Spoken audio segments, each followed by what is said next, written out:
أعوذ بالله من الشيطان الرجيم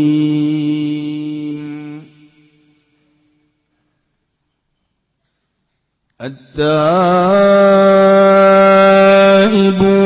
العابدون الحامدون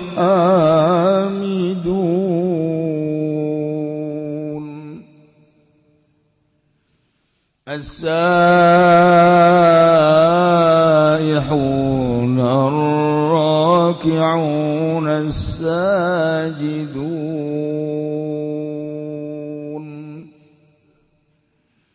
الآمرون بالمعروف والناهون عن المنكر والحافظون لحدود الله وبشر المؤمنين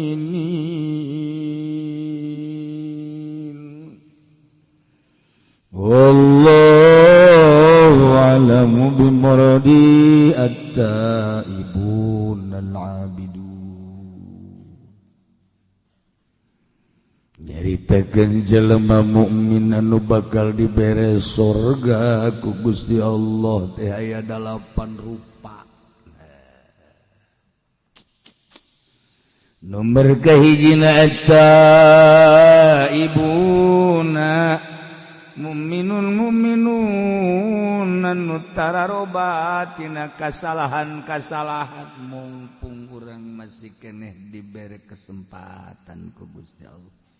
Ulah sok adigung-adiguna urang pake tobat ka Gusti Allah.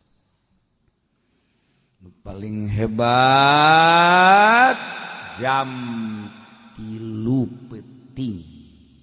Paling hebat.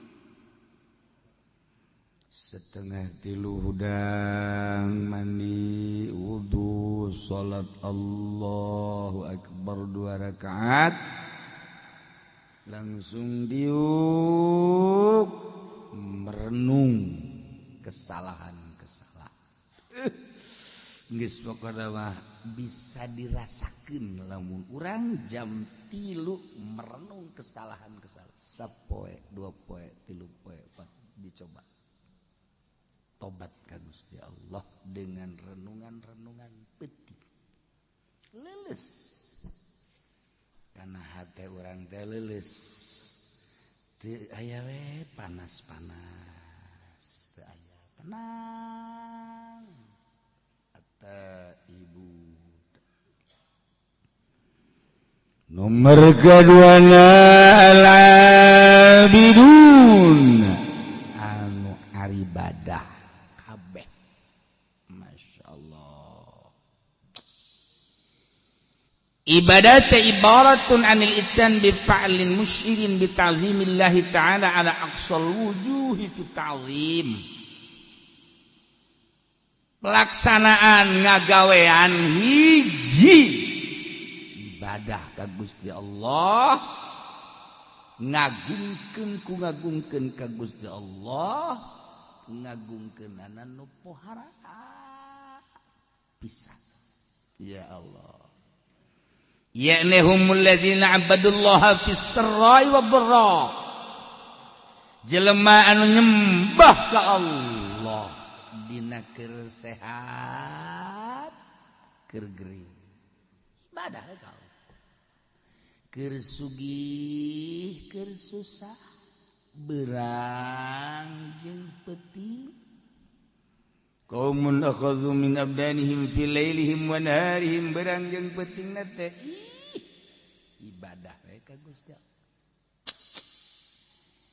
Dina hate teh boga pikiran kieu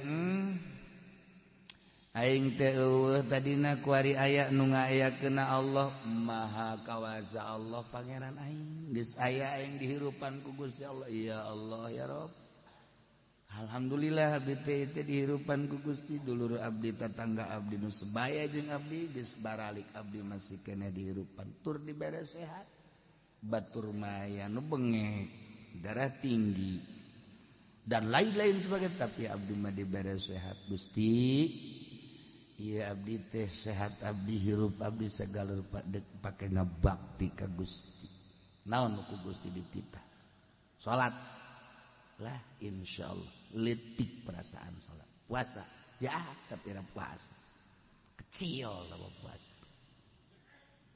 Tahajud ya sapira tahajud. Tuh kan. Sedekah Gusti abdi mah jadi kanikmatan sedekah. Ngeunaheun perasaan sedekah teh. Haji kobok itu mah haji. Nyantun yatim piatu asal indungna be nikmat. Fakir miskin. Tah. Ibadah ka Gusti Allah. Nyaan. Eueuh nu di dalam. Naon perintah Allah? Salat. Siap. Urang kan ibadah teh kuari mah berat, asa beban. Tak perintah syariat. Keur ngeuna urang diuk. Ngadeng suara azan Allahu akbar Allahu akbar di dalam urang jam. Asa aing ngawuduk cikemeh. Salat ih cepet abat. Ngapain ngadengin aja? Ngapa ngadengin azan teh? Eta digerokeun ku Gusti Allah kan hakikatna mah eta. Beres azan aya babaturan. Din, saya kira di mah aya. Ieu milu jeung aing. Enaon mah? Iya motor kan tadi teh geus ditawar 10 juta. Belah ditulis nawar 12 juta. Jadi lamun jadi mah geus 1 juta. Eta masjid teu kadeule leutik masjid. Masjid teu kadeule sakitu buat enak teh diliwatan bae. Teu kadeule padahal azan teh Allahu akbar Allahu akbar. 2 juta nu kadeule. Capek. Ibadah ka Gusti Allah. Mangkat. Den, sia kana di mah. Emang enak. Motor kieu teh kan ngawar 10 juta, dibelah itu geus aya nawar 12 juta. Jadi lamun jadi urang sing 1 juta. Milik moal ka mana? Tetep urang salat heula. Diudag-udag ge lain milik mah lain bae. Sanajan teh diudag aya milik mah milik, tapi tetep urang kudu salat heula. Ayo salat jeung aing sia. Moal rebon nu di laut. Geus aya tulisanana nujang urang ka jenting di timur tengah kudu datang ka urang. Teri nu di lautan Cina geus aya tulisanana di huluna bakal di dahar ku urang kudu datang ka jeung kumaha carana bae. Yes, ya kudu boga kayakinan aing ngaji panunggal minggu ka Cilongok.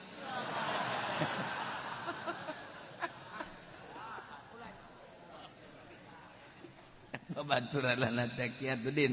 Sia deuk salat bae geus aing mah deuk teh heula bae ieu mah lamun teh mah jadi 12 juta atuh sia mah atung jatuh milu geus mah los tas blang aing mah sapira duit 1 juta tapi aing ieu ninggalkeun berjamaah sabaraha ganjaranna leg-leg ku sia 2 juta loh ngomong doang.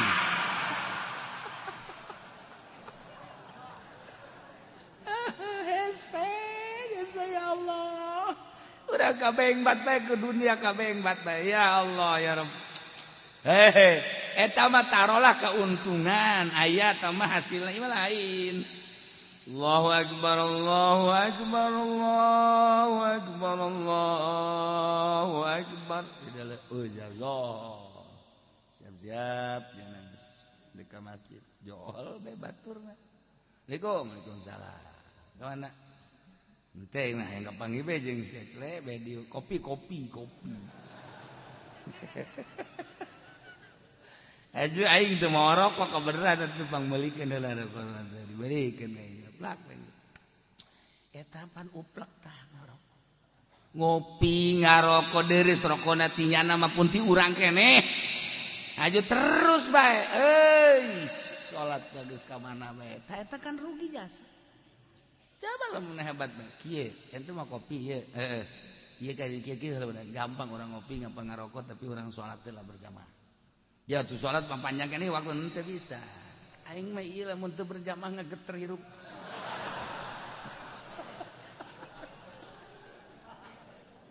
Tah geus gitu ya Allah ya Rabbi Gusti. Al-abiduna nomor kedua nu ibadah ka Gusti Allah berangjeng peting sarra wa dharra. Keur boga keur teu boga tetep ibadah ka Gusti Allah, sehat jeung gering tetep ibadah ka Gusti Allah, berangjeng peting tetep ibadah ka Gusti Allah, tentu ku Allah engke bakal dicoba. Oh sia teh ku aing dicoba keur loba mah ka aing ibadahna para cik ku aing dikurangan ku ari dagangna merosot, ekspor impor geus eueuh ku ari bahan bakuna geus eueuh, properti ting jarungkal ku ari toko kitu keneh, Indomart ge geus tinggal bangunanna doang, sabar subur ge barali karyawanna. Oh cingluh ge ku ari geus hampir-hampir goyang. Ayo sia di kaluar-luarkeun karyawan mulai karyawan teh aing geus ngaji tetap aing geus ibadah. Oh, waduh mantep. Kamari aing loba duit ibadah coba ku Gusti Allah. Tak jadi bere kokocoran duit. Nah, tetep Allahu akbar. Malah jadi imam gua ini. Sekali jadi imam, atau aing kegiatan. Aing kegiatan aing pabrik henteu, dagang henteu, aing gas aing mah. Beh, ganjaran aing gede jadi imam. Si akur tapi itu akur mah moal aing ge. Si akur hayu bacaan aing geus sadeungeun mun bener atau aing silakeun jadi imam, mun teu bener aing makmum ka sia. Bersih teh buraknya. Kan aya jelema hayang jadi imam bae. Mun sliding ku batur jadi imam. Ieu mimbar geus dikontrak ku aing. Satungtung aing aya awas ya teu meunang sangalengkah ka di awas ya. Ambo. Aduh, aki-aki goblok tuh. Al-abidun. Gering urang setik tetep bae paksakeun. Allah. Biasa bae. Saha nu nyaho gering eta anu terus maot, aju urang salat bae kan mantep. Ya Allah. Dua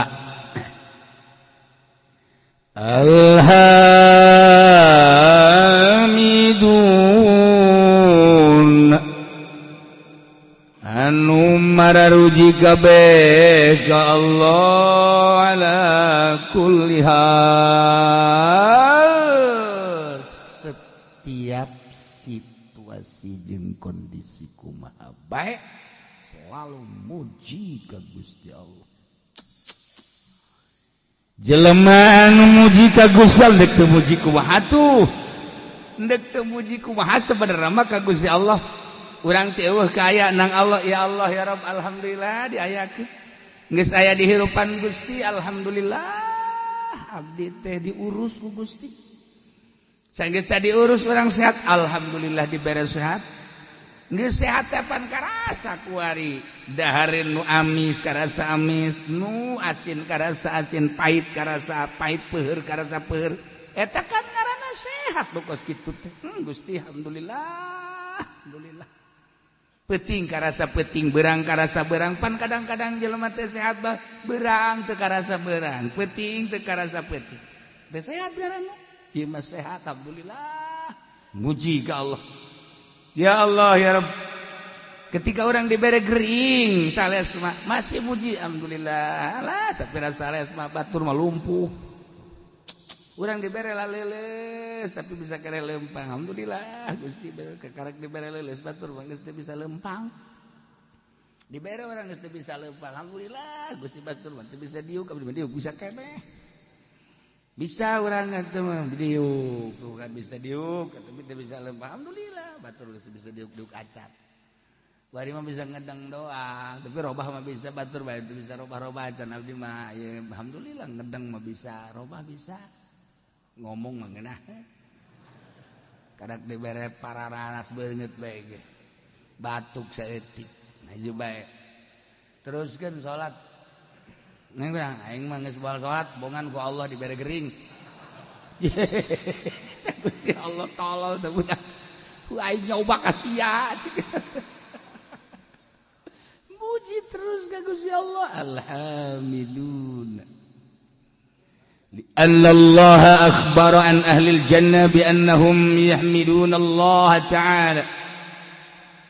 Sebab Allah ngabejaan ka urang kabehan tentang ahli surga, bahwa ahli surga teh maruji selalu ka Gusti Allah. Dina Al-Qur'an dijelaskan wa akhiru da'wahum anil hamdulillahi rabbil alamin. Selalu maca alhamdulillahi rabbil alamin. Wa akhiru da'wahum. Tung undanganana, ucapanana ahli surga alhamdulillahi rabbil alamin. Takkan jeung Nabi kana Nabi idza atahul amru yasru qala alhamdulillahilladzi bi ni'matihi tatimmus shalihat. Idza atahul amru bi kurhi qala alhamdulillahi ala kulli hal. Lamun Kangjeng kadatangan perkara nu ngabungahkeun macana alhamdulillah bi ni'matihi tatimmus shalihat. Tapi lamun nilai hiji perkara kadatangan hiji perkara pika embungan macana alhamdulillahi ala kulli hal. Ya Allah ya Rabb, Masya Allah tuh ya. Awwalu man yud'a ila al-jannah yaumal qiyamah alladzina yahmiduna Allah ala kulli hal bis-sarra'i wad-dharra. Pangheulana jelema anu disambut, anu digerokeun, anu diprioritaskeun ila jannah ka surga yaumal qiyamah, jaga di poe kiamat, alladzina yahmiduna Allah ala kulli hal. Jelema-jelema anu maruji ka Allah tina setiap tingkah bisarra'i wad-dharra. Kabeh ge atuh nang Allah tinggal muji bae geus ka Gusti Allah. Mun hayang pangheulana digerokeun ka surga, geus bae urang selalu bersyukur muji ka Gusti Allah dengan bahasa alhamdulillahirabbil alamin. Sok biasakeun ti kuari. Hiji at-taibun, dua al-abidun, tilu al-hamidun. As-saihun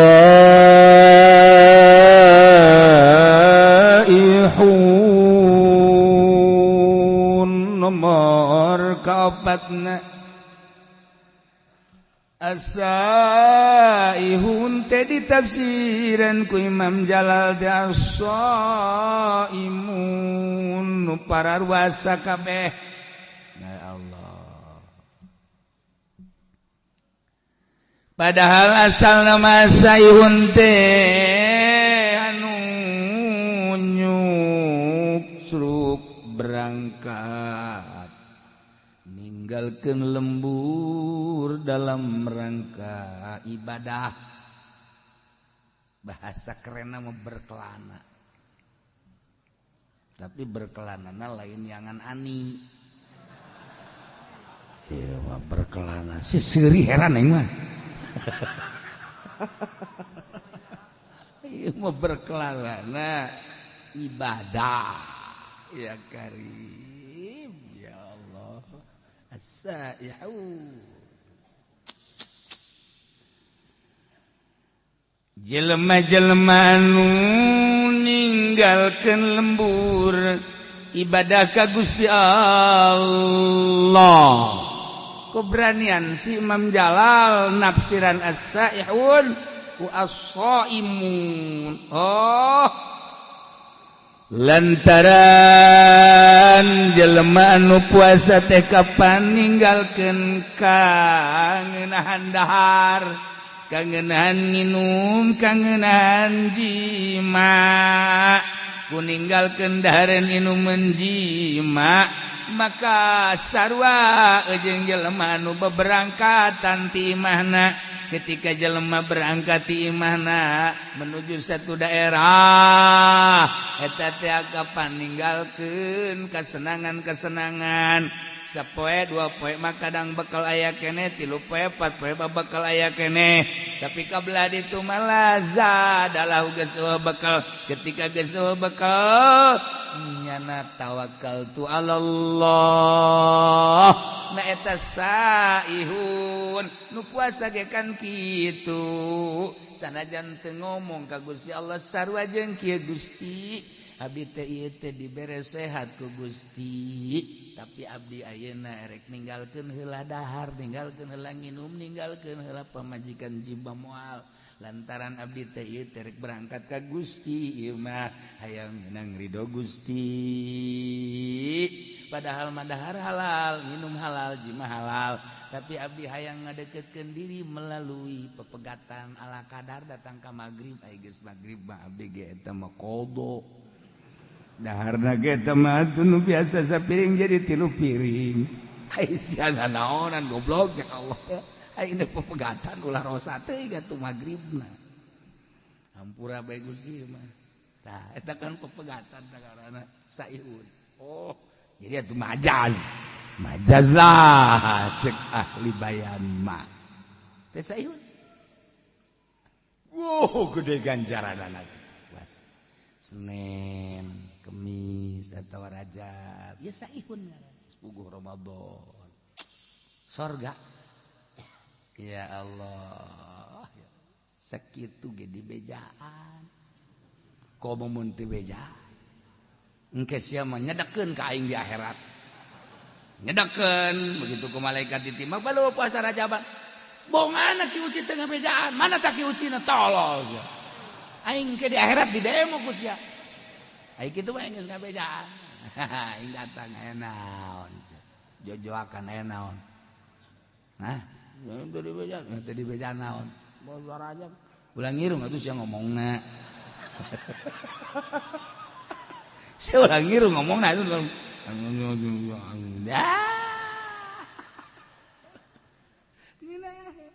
aing malah nyedekeun ka sia as-saihun ya Allah ya Rabb ya nomor kahiji as-saimun tapi wakil cek sakalma ieu dina hadis cek dina hadis siyahatu ummati as-saum tadi atawa hum talabatul ilmi jelema nu neangan ilmu agama eta adalah saihun ninggalkeun lemburna ti Belaraja ti Cisoka ti SPT Espatan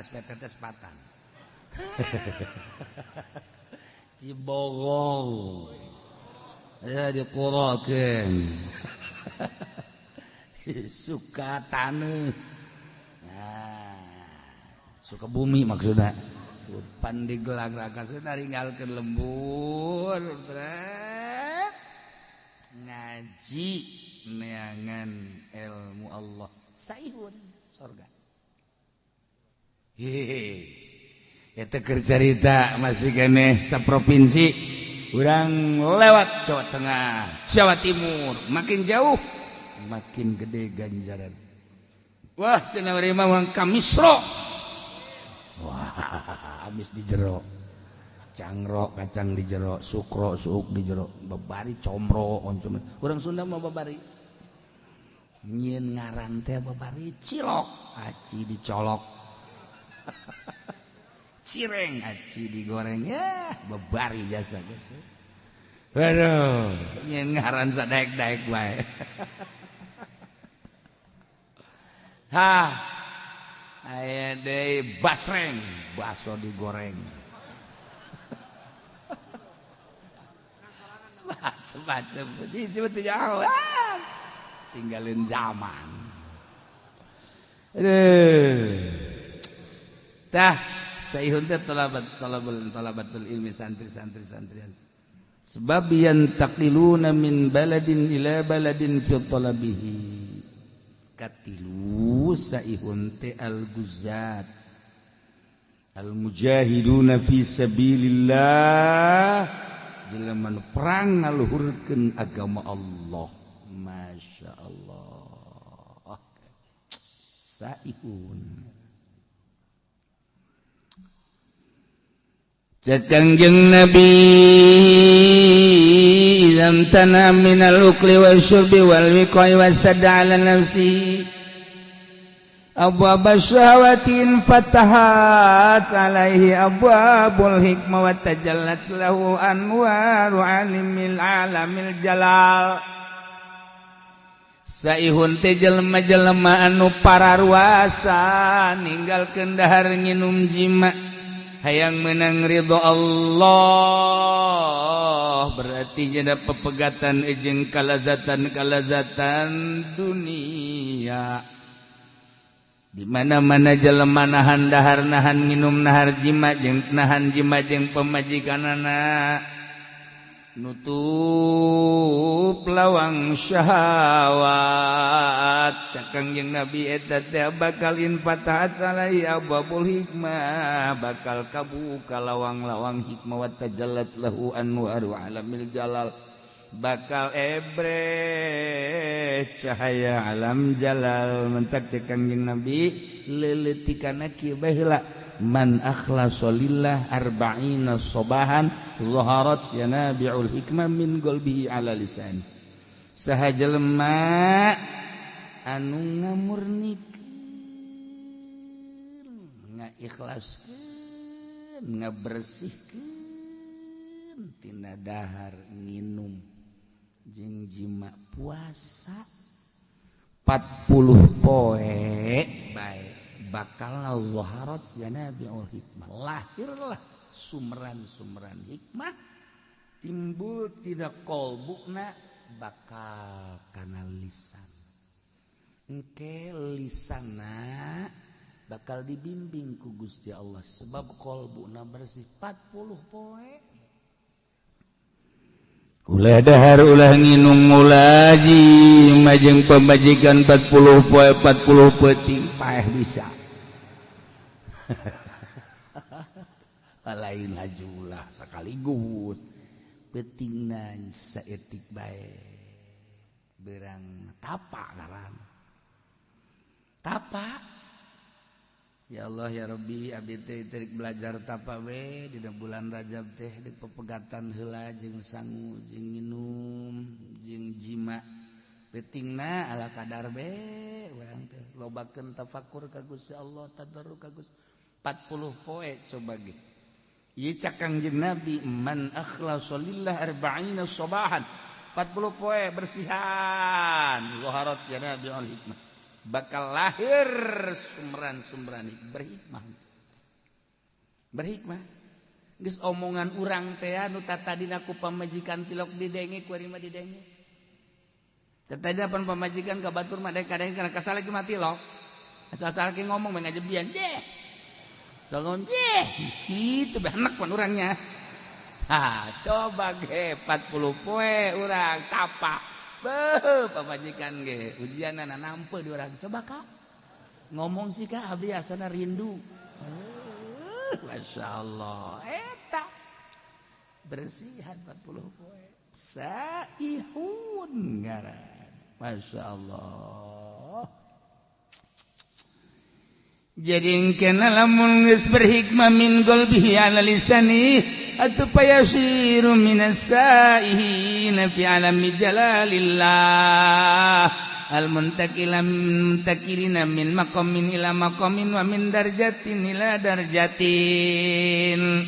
Jadi engkena kasupkeun nanya ngalalakona fi alamir ruhaniyah mindahkeun alam jasad ke alam ruhani atau kudu ditapaan.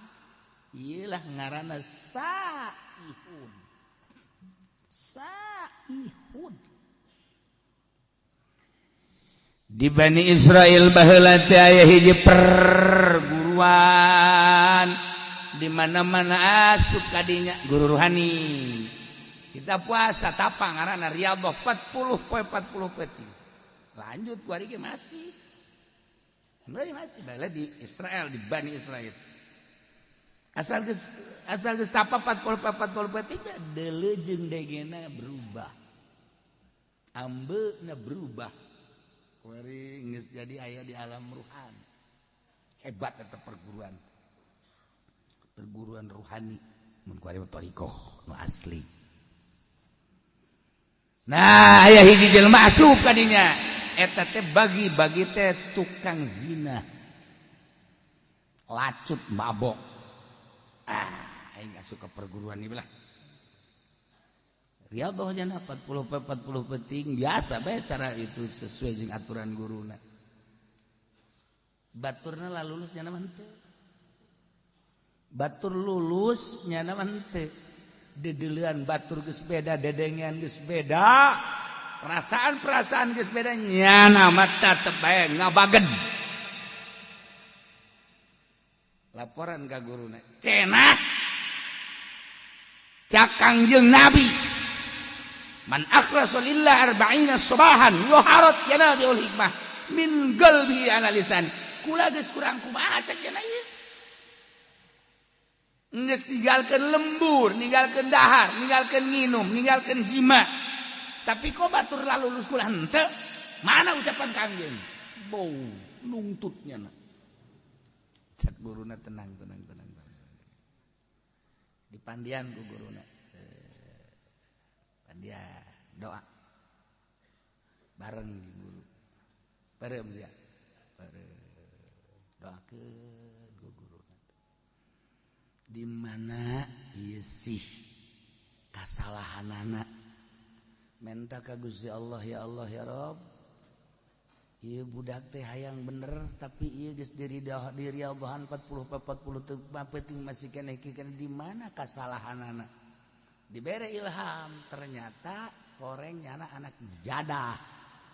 Anak zina, bahkan indungna masih zina keneh. Jadi gangguanna ti indung.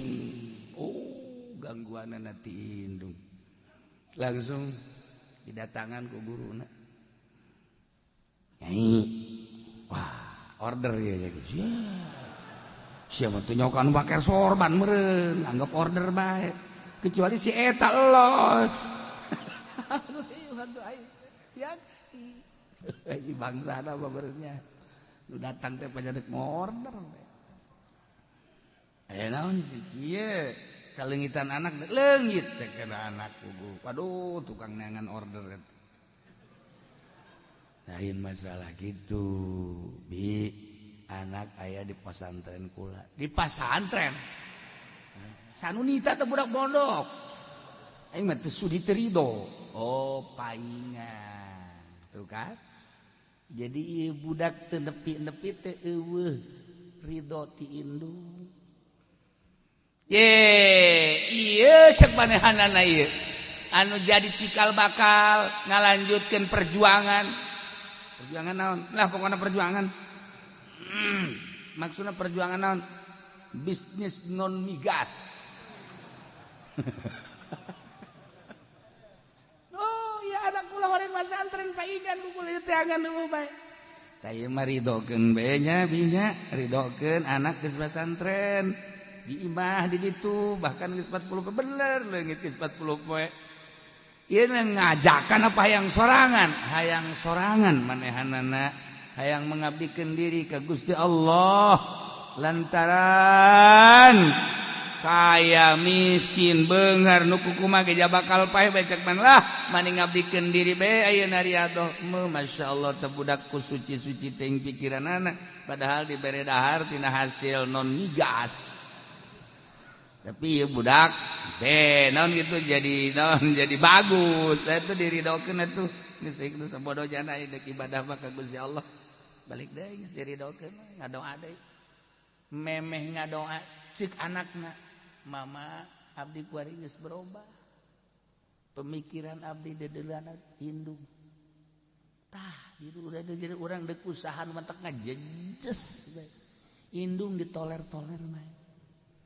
Urang dek naon indung tak indung pengabdian urang ka Allah tapi wasilahna kudu aya ridho indung birrul walidain masyaallah cak guru da teh sia kudu perasaan we. Kuari mah geus hayang nanaon cenah hayang jeung Allah tah eta. Geus teu hayang diberenan teu hayang atuh mah geus jeung Allah. Tah urang teh ibadah supaya datang ka dinya tah supaya datang perasaan teh jeung Allah. Urang mah dongeng doang pan. Atuh dongeng doang mah riadoh henteu naon henteu. Kita puasa Senin Kemis bolos. Kita puasa Rajab bolos. Kita Ramadan hampir. Kumaha. Asa yahun. Masyaallah. Indah ieu ka makom ruhani. Urang puasa beta puasa. Nyetikan tapi daharna, dahar mah dahar tetep minum tapi saeutik. Oh, beda ge perasaan lain deui. Dedelan lain deui. Aju embung ka mana-mana. Embung ka mana-mana. Sayhud tuh kan ya kari lailah jelema mukmin anu bakal dibubungan ku surga 8 nomor kahiji at-taibun nomor kadua al-abidun nomor katilu al-hamidun nomor kaopat al-as-saihun jelema nu pararuasa ninggalkeun kalazatan dunia menuju ridho Allah atawa talabatul ilmi ninggalkeun lembur demi untuk meraih ridho Allah melalui ilmu Allah. Teu asup salian teh ilmu Allah mah. Ilmu teh kan kabagi dua, aya ilmu dunia, aya ilmu akhirat. Nu dimaksud di ilmu akhirat. Ilmu dunia mah kacau bae. Ilmu dunia nama ilmu dunia nu lain ilmu akhirat ilmu dunia kacau. Ieu bae ilmu akhirat. Atawa guzat al-mujahiduna fisabilillah. Mantap Kangjeng Nabi Isa disebut Masih, Saihun Masih Isa al-Masih. Al-Masih ibnu Maryam Isa. Masih teh nya mah teu boga tempat. Kangjeng Nabi Isa mah teu boga tempat tinggal. Matak leumpang we terus mah dakwah. Terus Masih ibnu Maryam. Teu boga tempat. Mantak kurang kuari riweuh amat teu boga tempat bagi kudu membingung. Kangjeng Nabi Isa mah teu boga. Teu bogaeun sajengkal-jengkal aja. Ya Allah. Nu laloba ge ditaringgalkeun ku urang geus itu urang kumaha Allah bae. Cenah dibere alhamdulillah, teu dibere alhamdulillah. Tah supaya datang ka dinya tah. Hese. Karena balalener tuh. Budak jasana aing mah teu pernah ngawakafkeun eta ka masjid. Kok pajar wakaf bae. Ieu tuh Bapak Kolot wakaf. Atuh kunaon teu bebeja ka aing teh Bapak Kolot. Kahayang aing Bapak Kolot ngawakafkeun teu bebeja ka aing. Geus aing masjid dijual. Masya Allah. Kayak lain nambahan wakaf, pendahan ngejual wakaf. Lalakon teh lamun geus caritakeun alam ruhani, ieu teh kapan kudu aya anu ngatur tentang ruhani ngaranna eta teh ilmu batin. Nu ngurusan ilmu zahir mah gampang kadeuleu ku mata tapi ngurusan ruhani mah anu bahayana jelema anu can usul ka Gusti Allah geus milu-milu ngurusan batur ngabeat tita zikir milu thariqah ka manehanana dengan catatan kena mayar maharna make emas goblok meureun ruhani sih make mahar hikmat mah geus kitu bae eta loba murid engke teh abeh loba murid aya loba murid bapan alhamdulillah balum mere salah atau aing mah yang loba murid teh lain masalah aya dibere abeh agung abah agung aing kulobaan mangke mantak mun encan usul ilallah ulah osok ngabeat batur sorangan heula sorangan geus datang ka mana perasaanana aju aya tanda jelema nu geus usul teh aya tanda minimal 3 tanda minimal geus teu bisa dibohongan geus ketika aya jelema nu ngasup-ngasupkeun thariqah saha guruna anu kan aya tanda aduh karunya amat eta takabur itu budak ngasup-ngasupkeun thariqah ieu janakeun ibadah ka urusanana aya syariat mah syariat thariqah mah lain kudu geus usul ya tuh usul nu nyaho tama iwal ti Allah pan aya tanda tangkal ge dipelakeun sirungan kadeuleu ku urang sirungan aju kembangan kadeuleu aju buahan atuh sarua teh ge ku ahlina mah kanyahoan tah ieu kan ku ari loba thariqah kajajaden main beat bae make emas sekali beat 10 gram atau sapi hiji teu mah ilmu jurig teh bagus kitu mah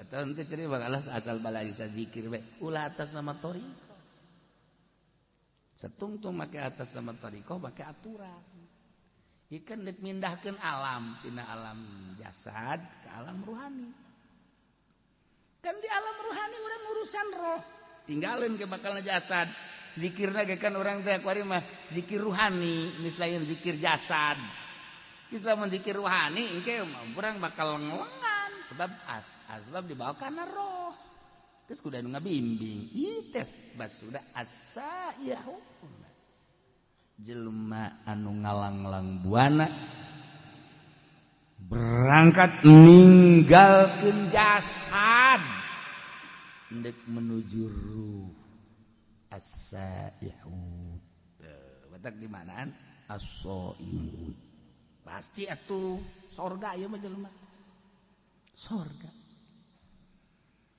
neangan kuari urang teh anu bebeneran deuk ka Allahna anu lalampahanana teh lillahi ta'ala di lembur urang teh angan kiai namun salat nulillahi ta'ala alamun ngazakat lillahi ta'ala kiai eta lamun ngaji embungeun dibayar nya nama tilok make turga target lamun make turga target eta mah lain kiai nu kitu mah ngaranna ronggeng mun aya kiai make target nu kos kitu ngaranna ronggeng kiai hijikeun jeung sinden Karawang saihun mah lain kitu lillahi ta'ala oh salaman ipis teu kudu usada mah lillahi ta'ala ditarima ge paling 10.000 barang mung kandal mah teu kudu ente ulah ente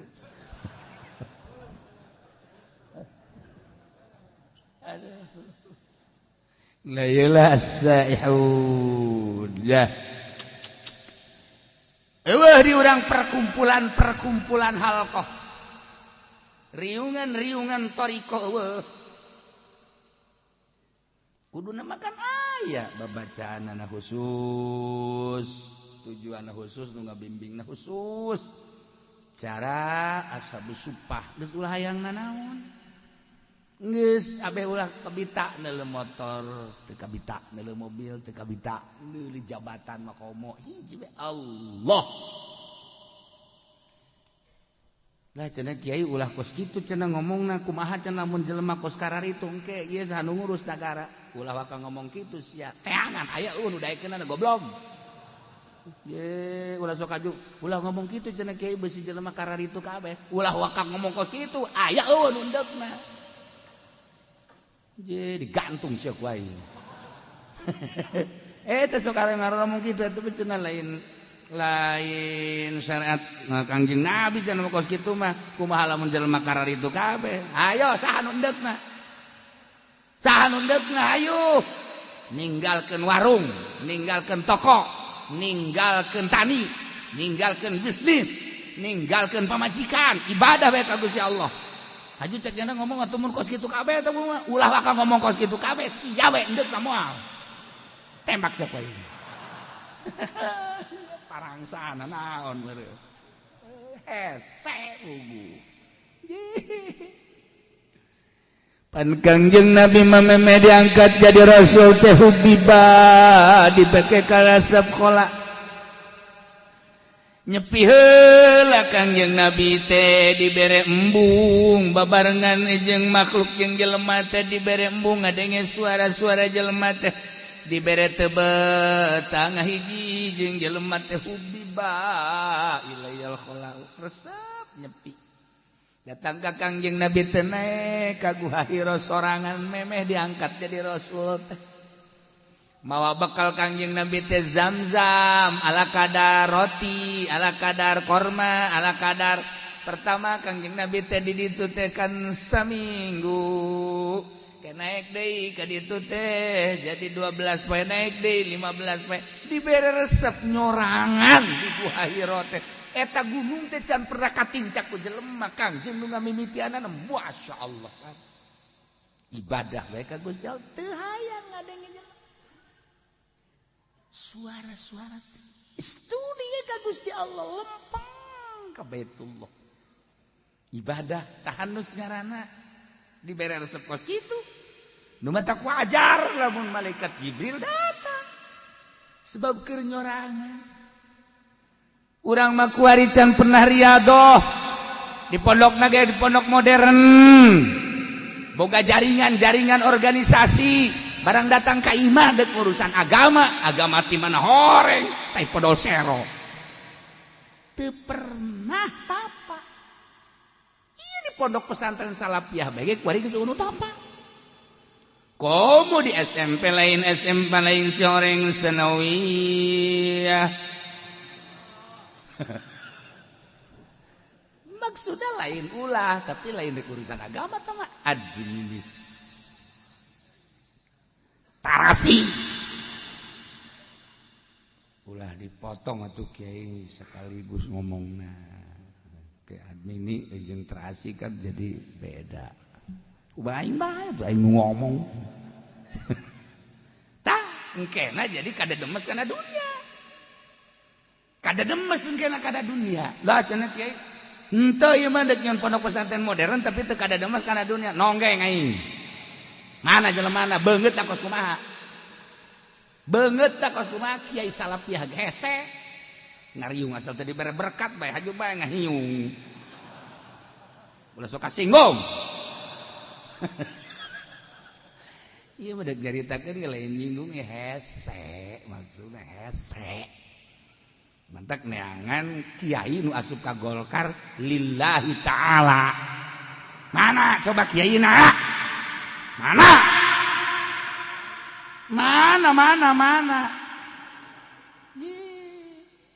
sia asal teh ikhlas atuh mal beres maksudnya ulah lain ulah berarti hese itu kelihatan hese atuh mangga bae tah mah henteu cenah nu di NU mah ikhlas mana bangetna banget mah ikhlas kumaha emang lain ge henteu cenah nu di HTI mah ieu mah dina di huruf dah maksudna kumaha kieu kudu riyadhah heula geus beres hasil riyadhah ket teu hayang kana dunia nafsuna geus bisa dielehkeun hasil riyadhah hiji waridu di deuleu agama mangga deuk dicing di NU macang caya deuk boga organisasi mangga deuk di HTI sakae deuk di hurud di Muhammadiyah sabodok geus ikhlas jasa acara ieu mah deuk di Golkar bae lantaran ieu mun kiayan mangga asal ulah resep geus kana dunia demi agungna bangsa jeung nagara aing deuk cicing di Golkar aing deuk nyieun yayasan teu hayang aing mah kana dunia Ieu mah bener-bener kadidik atuh mah. Tuh kan. Hasil riadoh heula. Engke karasana mahnit, jelema lamun geus tersep kana dunia, urang hayang deket. Tapi lamun resep bae kana dunia, urang embung. Okos ka Habib. Habib baheula mah urang resep, jasa ka Habib teh lantaran teu resep dunia. Ya sing iki mah mengkonon. Nah, kan? Ka kiai deh, ka kiai ka guru. Ka guru baheula mah kan diajeng-ajeng mama sumping kuari mah itu guru datang deui. Karena ke minggu kamari ku geus datang deui. Bejakeun aing eueuh kitu. Geus teu hayang kapanggih guru goblok. Ulah disalahkeun habibna, ulah disalahkeun kiaina, nu disalahkeun kepribadianana cinta dunia. Ajakan ngaji ku kabehan nongkrong sapeker dulur. Ayo orang ngararaje, hayang ngararaje teu hareangeun masyarakat. Kunaon? Lain deuk ngaji di benak hatina hayang dibere. Di benak hatina hayang meuli ban setipan pun. Oh, siang hooh. Bersihan riadoh ngaranna. Sok geura di gunung urang cicing, udag ku jelema. Di leuweung urang cicing, di udag. Ulah aya hayang dibere. Ulah hayang dunia. Hiji Allah as-saihu. Puasa teu dahar teu ginu mah gampang, tapi puasa ulah hayang dunia. Mantak lamun hayang lu sahabat datang ka Kangjeng ya Rasulullah. Kenal. Abdi mah ieu teh hayang luhur mungguh Gusti ibadah. Abdi hayang dihormat ku jelema, ulah menta. Oh. Ulah menta dihormat ku jelema. Satungtung sia menta moal dihormat jeung bakal dijauhan ku jelema. Kok kitu sia Rasulullah? Sebab dunia dipake karesep ku kabehan, sia na resep atuh besi kacokot kan ku sia. Usahakeun sia ulah menta, bahkan batul mere ge, ku sia ulah ditarima coba ge, mun teh diudag ku jelema. Coba abdi rek meraktekeun, dipraktekeun ku sahabat teh. Masyaallah, datang ka ngarumpul di sisi imah. Ya ini kamarana ieu kula ieu mawa ieu korma ieu mawa roti ieu mawa ieu yang kadahar. Henteu aing mah teu hayang, geus teu hayang ari tuh henteu imah hayang kadahar bae. Wow, antri jelema. Mun kuari antri ka Haji Pendi ditarima ngawarung. Aing teu kudu balanja ceknya lah ieu. Sakit tolol di mah. Rokok diberean dijual, roti diberean dijual, kabeh dijual. Nah ceknya ieu teu kudu modal. Emang dek tolol mah gampang. Asayuda, hese asayuda teh. Ye, kudu berangkat. Madak di maknaan ku aso imun teh. Eta teh lain sembarangan. Nomor kedua talabatul ilmi. Santri, eta kan santri teh ninggalkeun lembur, jauh ka dulur ka indung ka bapak. Sanggeus cicing di pondok ngaji bae. Aju indung jeung bapana kadang-kadang pohoan. Nu kuduna mah sabulan dikiriman depan ieu mah poho. Sabulan setengah can dikiriman depan eta budak mah do terbengkalai. Terbengkalai teh di pondok teh ya. Masyaallah, nyana ge ngalamun bae aing siboga bapatan teh ieu. Aduh ya Allah ya Rabbi. Aja budak lah balik bae mah jatuh dikiriman. Balik, Waalaikum. Haji, jasia balik ieu. Aje, nanaonan sia balik tuh. Lain disambut nanaonan, Bang. Kuduna makan mikir, heuh aing telat ieu. Ieu mah lain nanaonan sia balik. Ye. Tepan eta henteu lamun nyeri hate anakna. Kulantaran anakna geus nujuleuna Allah. Gas aing mah kajen teu dibiayaan ge ku Gusti Allah, ja kiaina ge mere dahar ieu ka aing. Tungtuna mah neumleukeun we Pak. Tak ieu talabatul ilmi pegatkan tina segala mah. Gede ganjaranana. Masyaallah puguh guzat mah. Ieu mah teh dibanan as-shaimun. As-saihun lalakon ibadah ninggalkeun alam jasmani menuju alam ruhani. Ieu carita tafsir as-shaimuna. Dijerokeun deui atuh eta teh tadi ngalep ngaranna sakumaha dongeng tadi. raki'una sajidun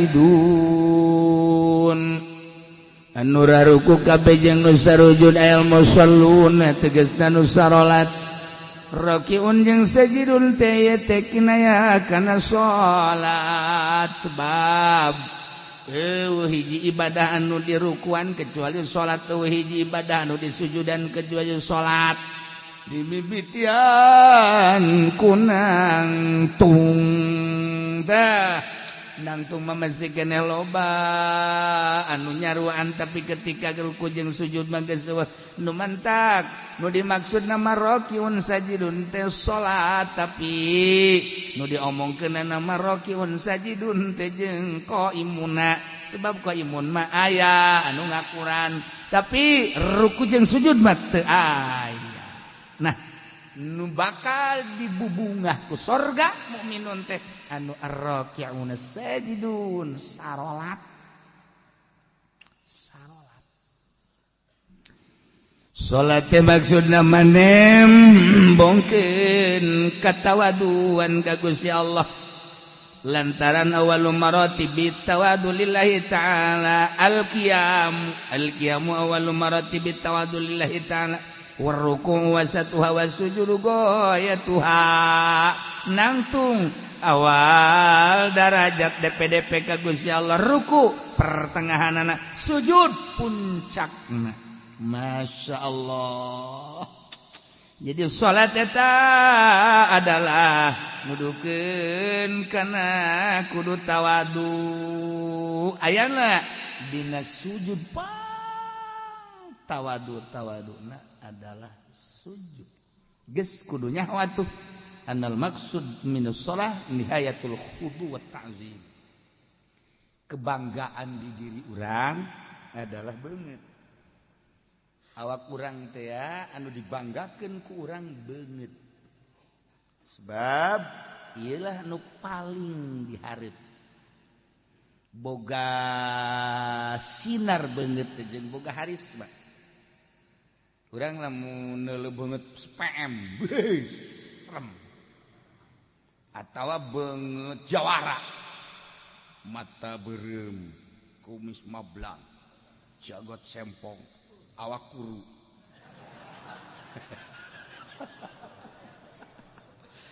keceking teh eta kan urang sieun namun kuru jasa lamun lintuh jasa eta sieun.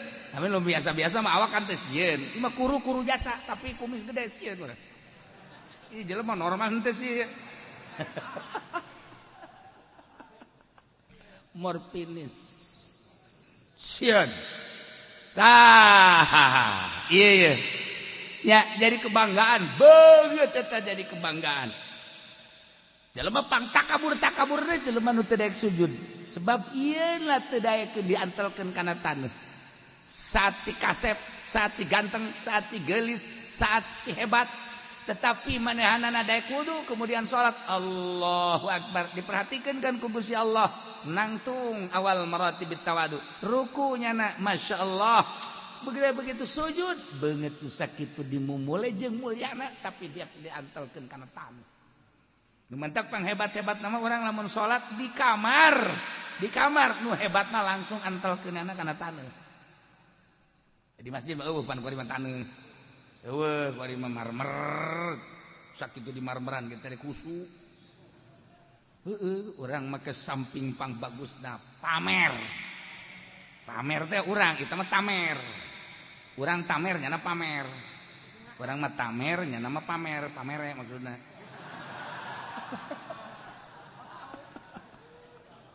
Samping nupang bagusna, baju nupang bagusna, sajadah nupang bagusna. Ya, di jero masjid nupang bagusna, kopeah nupang bagusna, geus kabeh pang bagusna. Salat apa ngajamin husu? Kolbuna can dibersihan mah. Lain terletak pada pakaian, pada kolbu. Nah, pakaian mana bagus deh kumaha engke kolbuna geus bersih mah ngeunaheun. Ieu kolbuna. Supaya nyebut Allahu Akbar teh hiji Allahu Akbar. Allah Maha Agung. Tah supaya datang urang ka Allah Maha Agung. Salat urang teh ya bener-bener tawadu. Jadi berarti beneran salatna aya sahabat naros ya Rasulullah salat hayang bener sih kumaha ti mimiti wuduna nu bener cak Kangjeng wuduna heula nu bener lamun wuduna bener salat teh bakal bener tu wuduna gitu bener sakumaha papatong hisang ieu wudu teh salat teh wal bener wuduna heula nu rapi hadirkeun beres salat miraheun bakal ieu kahuswanana engke ku Allah dibere aqrabu ma yakunul abdu ayakuna sajidan pang deket-deket da kaayaan hamba keur sujud ka Allah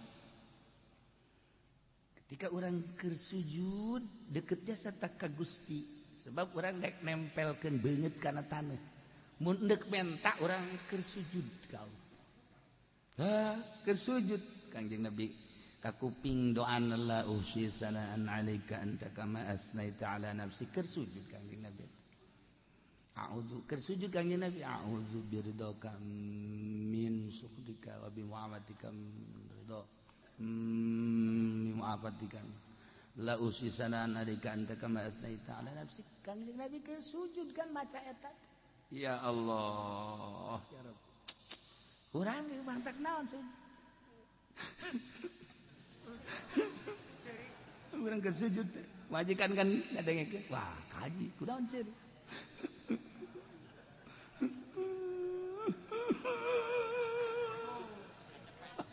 majikan ge bagdana milu nya ge milu ceurik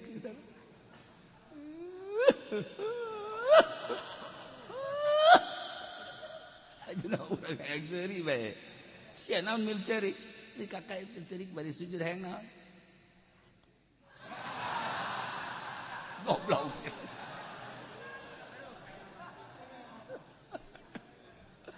eta keur sujud urang naon kabutuh urang masyaallah ar-raki'un as-sajidun salat beungeut tu sakieu mulyana dimumule ku urang tapi daek dipake sujud geus sorga iyalah ar-raki'un as-sajidun masyaallah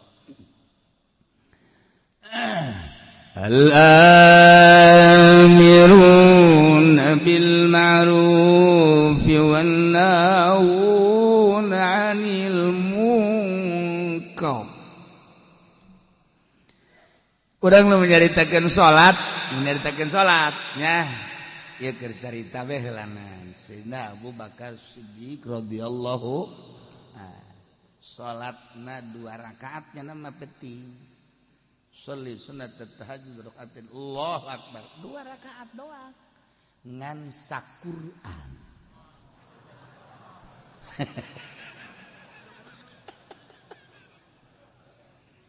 bismillahirrahmanirrahim alif lam dzalikal kitab la raiba fihi hudal lil muttaqin alladziina yu'minuuna bil ghaibi wa yuqiimuuna as-salata ruku engke wal yatalattaf wala yushriku ahada Allahu rakaat kedua wal yataraf datang ke kul a'udzu birabbin nas Sayyidina Abu Bakar Siddiq radhiyallahu Sayyidina Umar salatna sarua 2 rakaat saquran Sayyidina Utsman mah sarakaat saquran jadi 2 rakaat teh 2 Quran ulah loba omong anu sejennya ieu mah urang asa urang nyaho bae mah heulanannya ulah loba omong eungap kadengena lu bantak Sayyidina Utsman mah gelarna ge Zinnurain teh ngabogaan 2 cahaya sebab nikahna ka putri Kangjeng 2 diborong Sayyidina Utsman ye kaya pupus nikah ka Ummu Kulsum tak Ummu Kulsum pupus nikah ka Siti Ruqayyah eta Sayyidina Utsman mantak Zinnurain perintah ku Gusti Allah ti Gusti Allah kawinkeun deui ka putra anjeun Muhammad sebab naon salat tahajudna sarakaat saquran jadi 2 rakaat 2 Quran percis kos urang gitu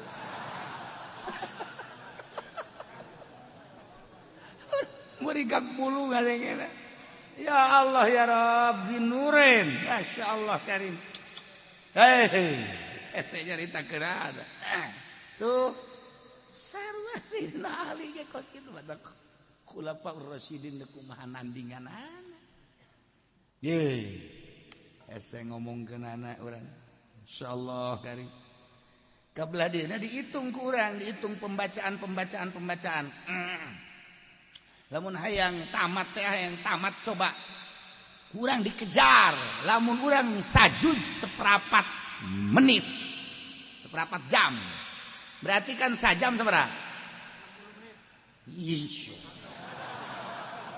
Dalam sekolah nanti naik bareng budaknya.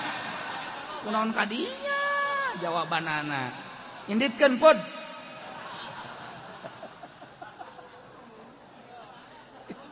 Jadi berarti sajam seberapa? 4 juz. Sajam 4 juz. Jadi lamun 60 juz teh ya. Lamun 60 juz sabaraha jaman? Eta keur dikejar ku urang teh saparapat jam. Nah, lamun hayang rineh kan setengah jam. Urang sajuz teh setengah jam. Sok geura baca ku urang setengah jam. Kula masuk ngitung. Cek aing maca Quran coba ye.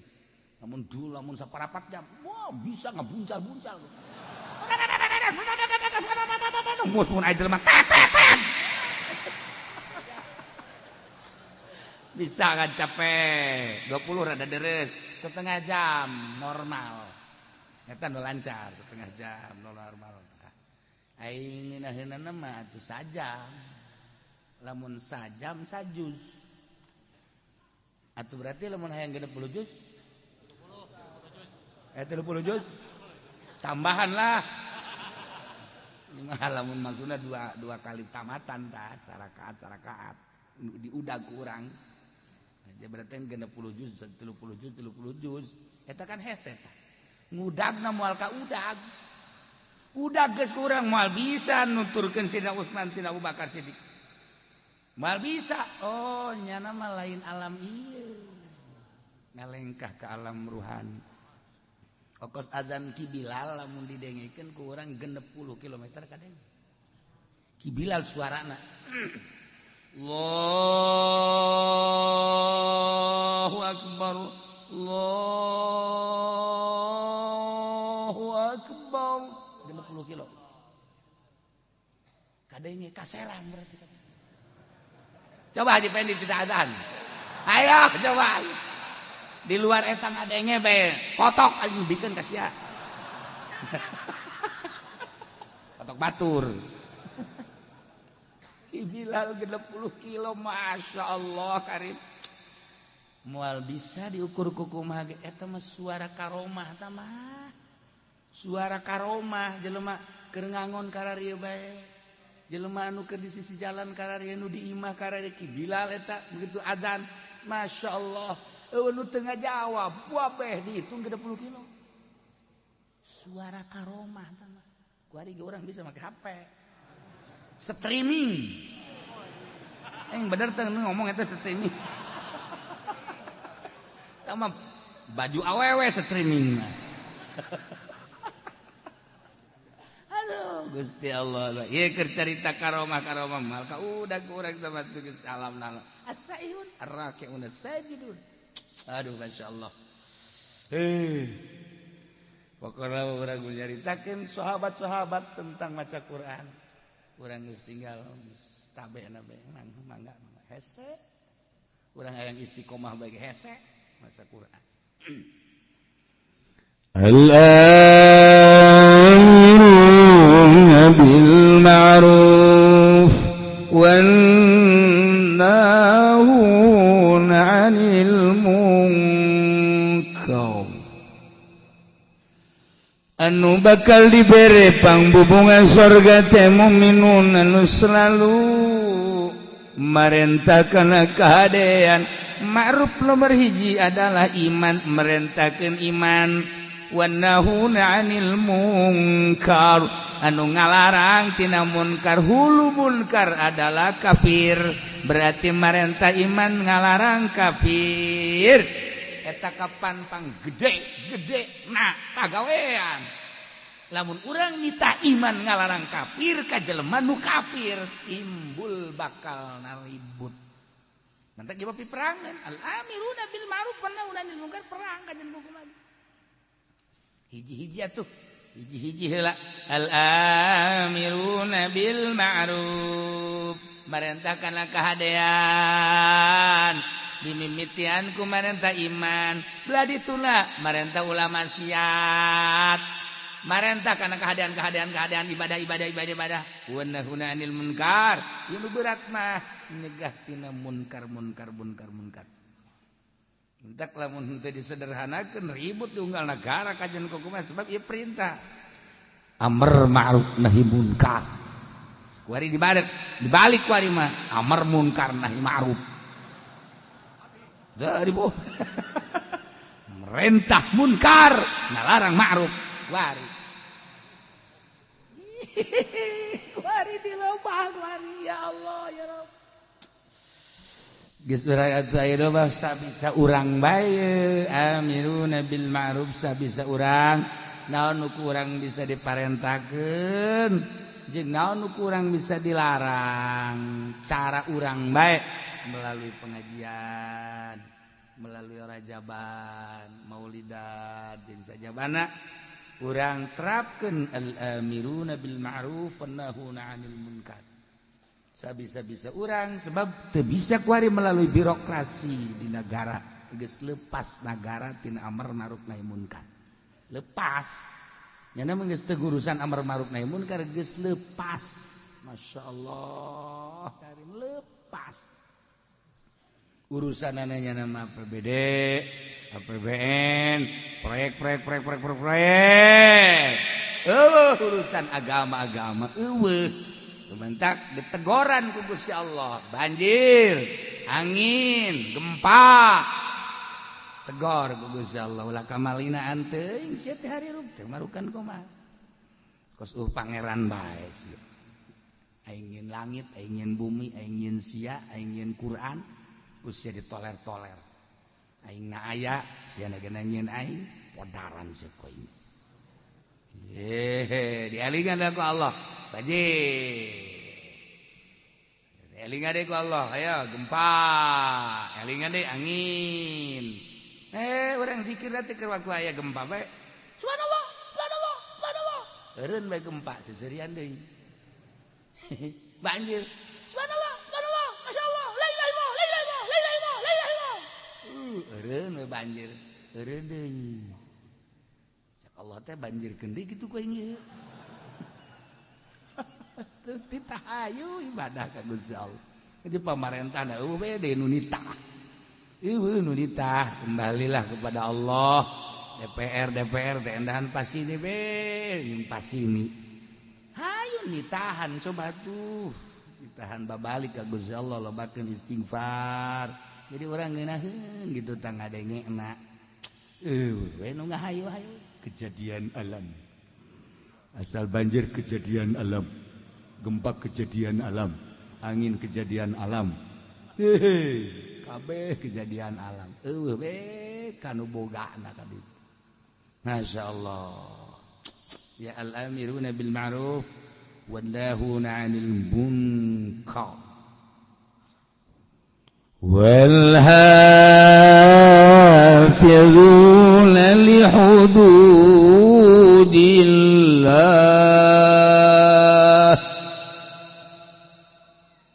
Jeung jelema-jelema nu ngaraksa kana batasan Gusti Allah maksudna batasan teh li akamihi tegasna manu ngajagaan kana hukum-hukum Allah bil amali biha ku ngamalkeun kana hukum-hukum Allah mun hayang nyaho gede nah hukum sapotong ayat ieu wal hafizuna li hududillah sapotong ayat eta teh sakitu tah nyaho bakal gede dah hukum Allah emang kumaha nu ngajagaan kana hukum Allah teh disebut taklif ari taklif teh pamerdi pamerdih teh perintah kabagi dua, aya ibadah disebut ubudiyah, aya muamalah. Ibadah ya ieu teh urusanana patalina jeung salat, jeung beatuh engke dina fikih babus salat. Jeung nu patali kana salat wuduna, jeung patali kana syaratna, jeung patali jeung pembatalanana. Ieulah hafizuna li hududillah. Hite salat. Engke salat lagi aya fardu, aya nu sunnah, aya nu makruh, aya nu haram. Oh. Ieu hafizuna li hududillah. Puasa. Bagian ibadah, puasa. Ieu kan puasa tah. Geus naon teh hartina puasa? Kemudian puasa nu farduna nu mana, puasa nu sunahna nu mana? Aturan-aturan puasana kumaha? Dibuat bae ke babus saum. Hafizuna li hududillah. Salat, puasa, zakat, sarua. Dijieun kana fikih babus zakat. Haji, babul haji. Ya Allah ya Rabb, ieu tah wal hafizuna li hududillah jadilah bagian ubudiyah. Dijieun bab-bab. Ieu menang nyokot tidak hafizuna li hududillah aya bab salat. Jeung nu ta'alluq kana salat, bab puasa jeung nu ta'alluq kana puasa, bab zakat jeung nu ta'alluq kana zakat, bab haji jeung nu ta'alluq kana haji. Ya karim. Wal hafizuna li hududillah. Sebab li ahkam. Kuari bagian muamalat. Bagian muamalat eta aya anu patali, jeung usul asolah, jeung anu guer asolah. Nu asolah ieu adalah bagian kana hawasul khamis. Panca indra teh kabagina 5 atuh panca teh 5 indra jadi indra nu 5 mana hiji-hijina mazuqat rasa malmusat ieu tah masmuat ieu tah ceuli masmumat ieu tah irung mubsarat ieu lah mata dijieun dina fikih engke nu patali jeung mazuqat patali jeung mazukat teh rasa berarti ieu urusanana kadaharan jeung inuman eta lah mazukat ayalah ke dipikir babut ta'am berikut jeung surbi-surbina lah geus lamun carita ta'am engke kabagi ka dituna aya nu nabat aya nu hayawan geus lamun nu nabat sarana pertanian kumaha eta pikih ka dituna lamun anu hayawan kabelah dituna engke aya anu hayawan urusan mencitna urusan nu dijadikeun udhiyahna urusan anu dijadikeun buronanana jeung sajabana dijieun engke babna tina madzuqat jokotna masyaallah isa potong ayat wal hafizuna li hududillah malah geus setengah magrib ayo sia madzuqat tadina pikir teh lamun urang ngarti mah ya ngarti oh iya babu ta'am oh bazukot berarti muamalah oh huluna namun urang nyaritakeun ieu teh babu saum oh ieu teh bab ubudiyah ngaranna tina wal hafizuna li hududillah berarti patali jeung puasa ubudiyah bedana muamalah jeung ubudiyah naon ari muamalah mah limaslahatin mar'iyatin lidin lan kitu la limaslahatin dunyawiyah ari ubudiyah mah lain ka maslahatan bangsa dunia lain ka maslahatan bangsa do bal libasahila mar'iyah din balik ka maslahatan agama ubudiyah jadi nyaritakeun ubudiyah mah nyaritakeun ka maslahatan agama ujung-ujungna akhirat langsung ka majang patalina jeung urang mah doh disebutna urang nyaritakeun salat urusanana pribadi urang jeung Allah urang nyaritakeun puasa pribadi urang jeung Allah urang nyaritakeun zakat pribadi urang jeung Allah urang nyaritakeun haji pribadi urang jeung Allah tah eta ubudiyah ngaranna urusanana pribadi urusanana jeung akhirat urusan dunia geus teu urusan duniana engke patalina teh mah jeung hukum di mana-mana ka urusanana mun ngacaukeun karak aya sanksi muamalah mah urusanana urusan dunia ya nu tadi tah madzuqat tina cicip rasa berarti kan urusanana dahareun inumeun kuari malmusat teh nu diragap nu diragap teh baju taragapkeun malmusa geus mana nu haram dipake jeung mana nu meunang dipake ieu baju pakaian asupna malmusa wal hafizuna li hududillah aya aturan anu dipake ku urang teh aya nu haram aya nu halal kitu keneh barang-barang malmusat sendok piring pinggan jeung sajabana barang-barang dapur mana nu halal jeung mana nu haram istimalna malmusat karana termasuk awewe papa mana nu haram ditoel jeung mana nu wajib ditoel sia masa kos kitu be hudang dan aya nu haram ku urang diusapna malmusat tah deungeun aya meunang ku urang dicekel ka anak atuh ka dulur mah haram aya anu wajib ku urang dicekelna lamun anak ku urang ngagusur bae ka ieu geus teu kuat jasanya urang geus teu make calana ieu kula ieu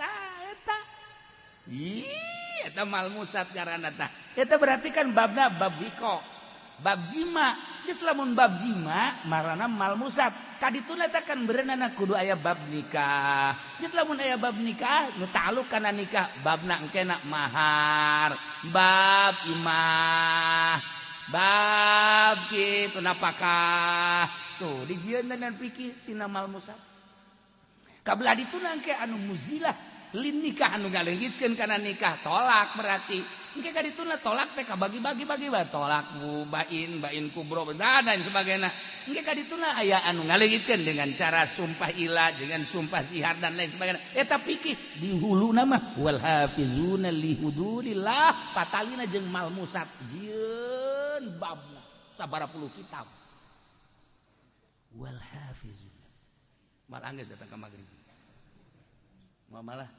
ayo sia karake madukot nomor kedua malmusat nomor katiluna masmumat nu kaambe naon nu kaambe ku urang anu halal anu haram anu makruh urang teh lamun nyium pamajikan diciumkan di ambean sunah meunang ganjaran tapi lamun dihandapkeun bujal ka handap udah coba-coba ambean ku sia buka di ambean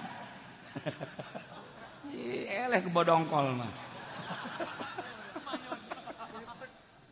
tah ieu bos kumata aturan-aturanana dibere dijieun babna dina fikih ya karim doh mazukot malmusat kemudian ayeuna mah masmumat kuari masmuat nu kadenge ku ceuli mana nu meunang didenge cek fikih mana nu haram didenge mana nu makruh didenge kitu keneh mun sorot mana anu meunang dideuleu mana anu haram dideuleu mana anu makruh dideuleu geus diatur dina fikih ieu sakadar wal hafizuna li hududillah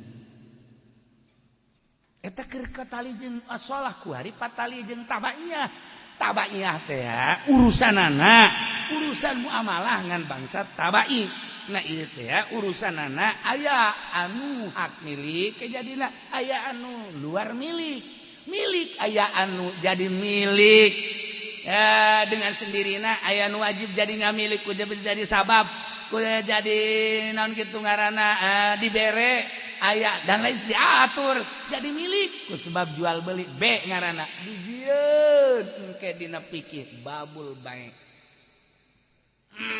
kabelah dituna bete aya baik bil ain wa ain bil ain benda jeung benda aya anu daen bil ain aya anu ain bidaen aya anu daen bidaen nu mana nu meunang jeung nu teu meunang geus diatur tapi ngajual daen bidaen hutang kana hutang teu sah ngajual kuari urusanana ain bidaen bizimah kredit anu dua harga sah geus diatur ku agama wal hafizuna li hududillah geus diatur kabelah dituna engke aya anu urusanana rohnu urusanana ijalah urusanana bab muamalah milik anu ngabistikeun kana jadi milik ieu urusanana waris tina waris ke jadi tidak ahli waris ke jadi hibat jadi wasiat yang sajabana di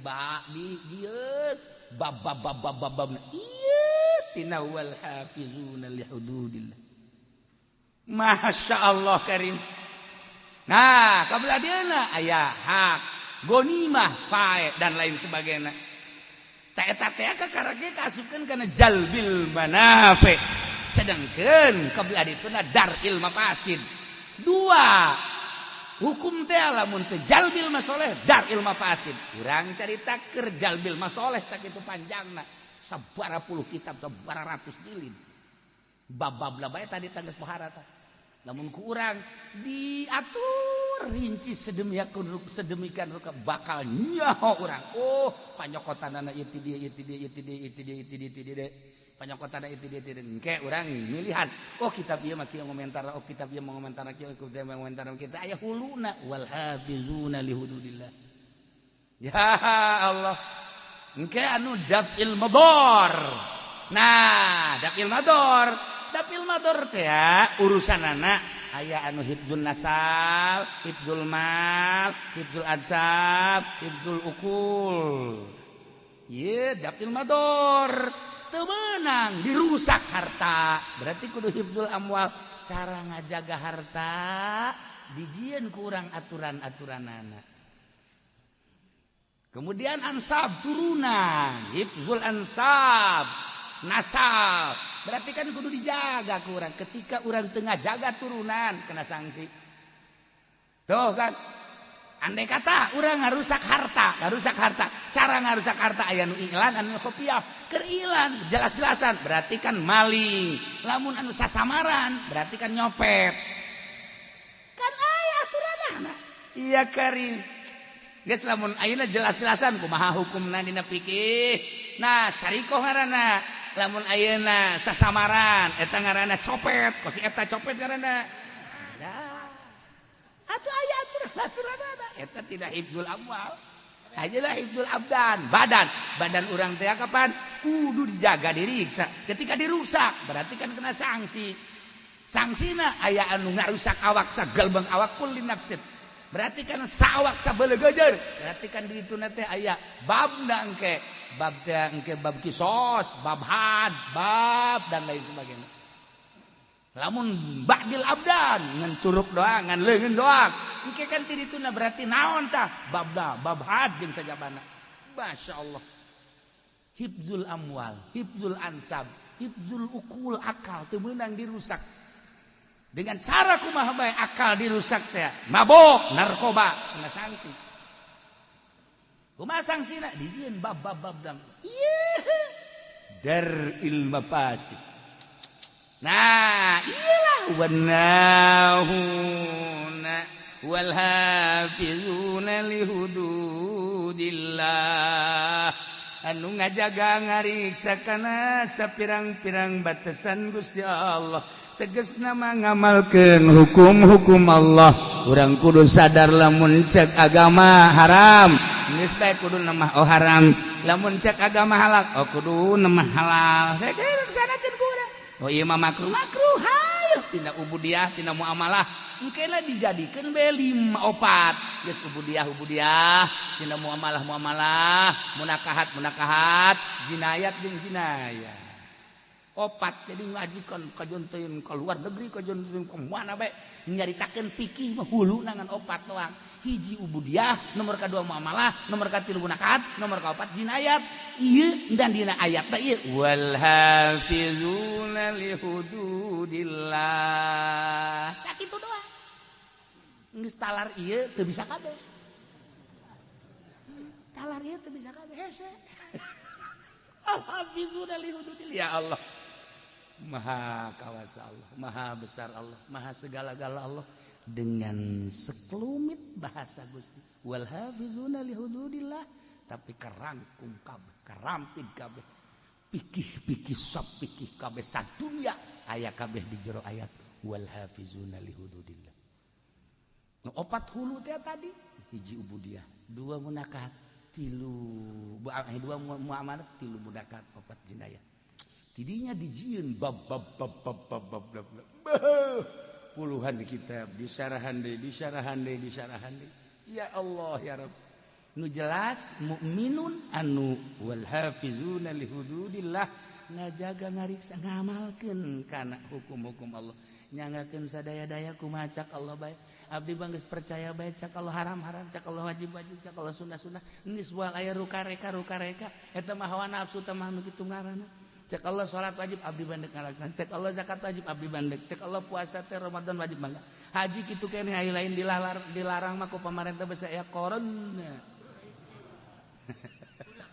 tuh pendek baik teh tuh nya ndeu kau di mah ieu urusan-urusan nu dilarang soal jual beli berarti mau muamalah hambala ya muamalah kitu keneh munakat mana kitu keneh jinayat abdi mandek nurut bae ka Gusti Allah jahirup malila di alam dunia nah wal hafizuna li hududillah ngamalkeun kana hukum-hukum Allah ieu anu bakal menang pangbubung wa basyiril mu'minin